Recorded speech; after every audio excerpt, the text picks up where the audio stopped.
కదలకుండా పడుకుందాం. ఎవరు ముందు కదిలితే వాళ్ళకి ఒకే అట్టు, మిగతా వాళ్ళకి 2 అని. సరేనని ఇద్దరూ కళ్ళు తెరిచి, ఊపిరి కూడా ఆపేసి, శవాల్లా పడుకుండిపోయారు. ఇంతలో పొరుగింటి పుల్లమ్మ తన సరాతం అడుక్కోడానికి వచ్చింది. తలుపులు తెరిచే ఉన్నాయ్, వంటింట్లో అట్లు కనిపించాయ్. లోపలికెళ్తే మొగుడూ పెళ్ళాం గుడ్లు పెద్దవి చేసి, కదలకుండా పడుకుని ఉన్నారు. పుల్లమ్మకి గుండె ఆగినంత పనైంది. చచ్చారా అని కేకలు పెట్టి, ఊళ్ళో వాళ్ళని పిలిచింది.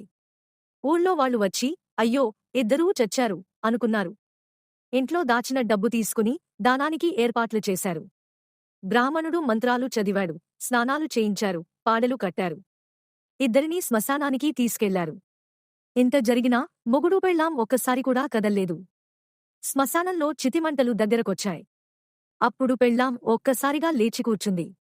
ఆ వెంటనే మొగుడూ లేచి, నువ్వే ముందు కదిలావ్, నేను 2 తింటా, నీకొక్కటే అన్నాడు.